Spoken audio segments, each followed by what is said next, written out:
At 9:15 on a cold November night, a call came into dispatch from a man hiding inside a rural Wisconsin home. He said his friend had just been shot. He said the shooter was still somewhere outside.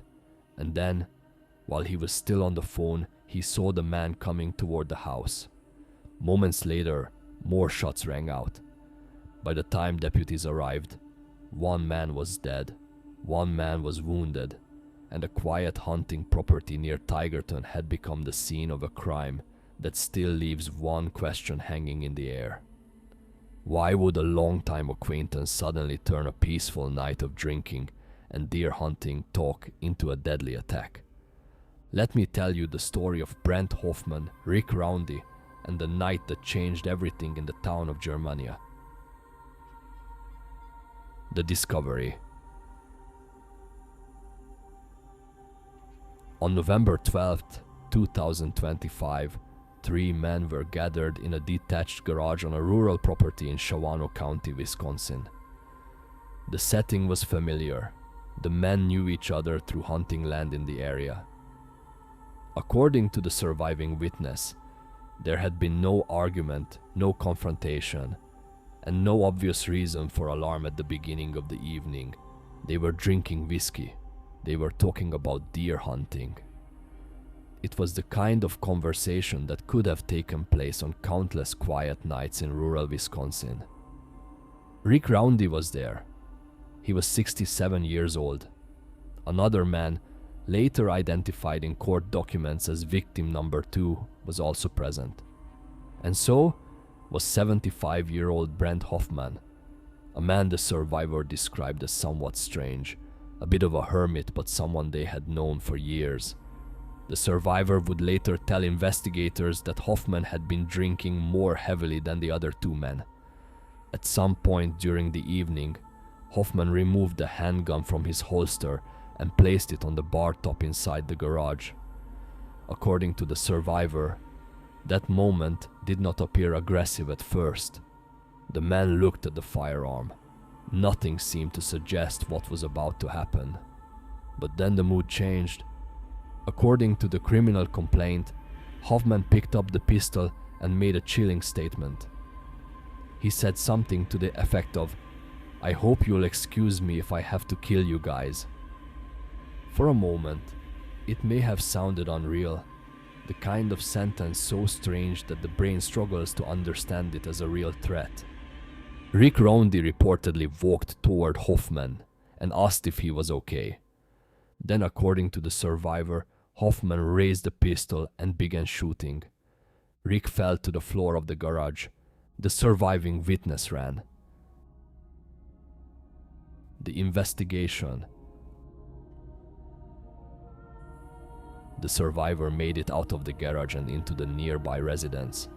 The distance between the garage door and the house was only a few feet. But in that moment, it was the difference between life and death.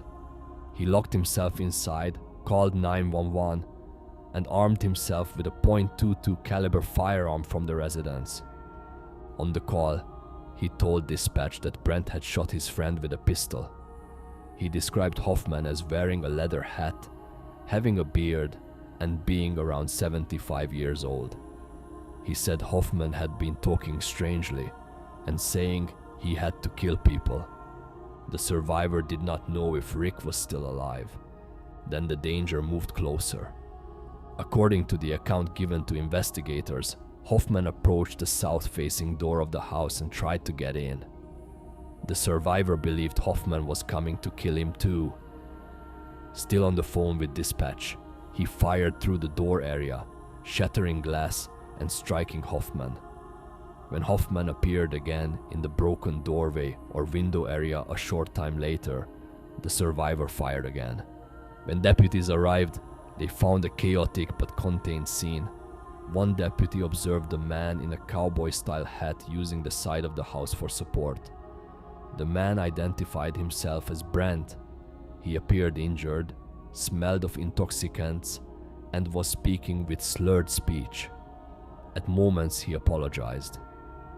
At another point, he asked why an officer had shot him. even though the deputy told him he had not. When asked where the other person was, Hofman pointed toward the detached garage and began crying. Inside that garage, deputies found Rick Roundy on the floor. Emergency medical workers later confirmed he had no pulse and was not breathing. A black 9mm handgun was recovered from the bar top.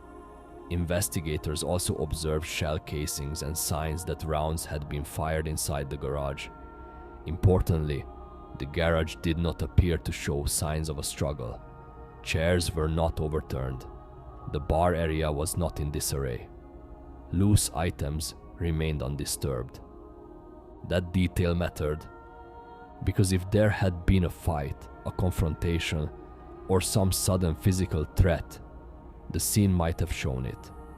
Instead, the evidence described in the complaint appeared to support the survivor's account.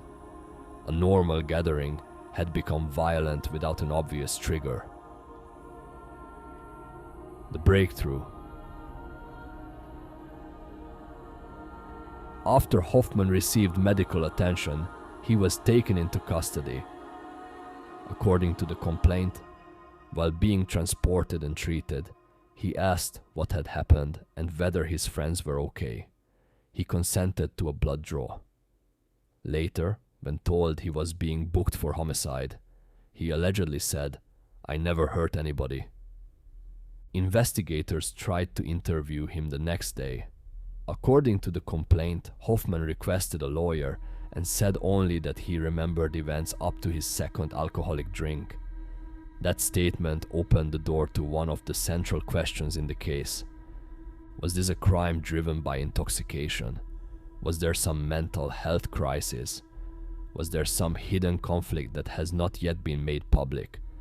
Or was this, as prosecutors allege, a deliberate and intentional act? Those are theories. At this stage, they remain only theories.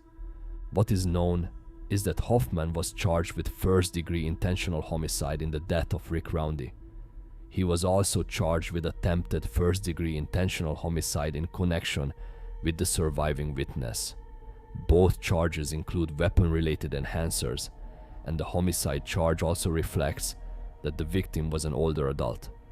The autopsy found that Rick died from multiple gunshot wounds. Court documents state that Hofman allegedly used a 9mm semi-automatic pistol. The survivor's account remained consistent in its most important point. There had been no argument that explained the shooting, no fight, no obvious provocation, nothing that made sense to him. And that is why this case feels so unsettling. It is not the story of two strangers meeting in violence. It is not the story of a long public feud finally boiling over. It is the story of men who had known each other for years, sharing drinks and conversation in a hunting garage, when one of them allegedly said a sentence that sounded impossible, and then acted on it. The unanswered question. By early 2026, Hofman had been held on a $1 million cash bond and bound over for trial after a preliminary hearing. In May 2026, he pleaded not guilty to all counts. That plea is important. Brent Hofman is accused, not convicted. The case remains active, and the final answers have not yet been tested in front of a jury. Rick Roundy's family, meanwhile, was left with the permanent reality of what happened that night.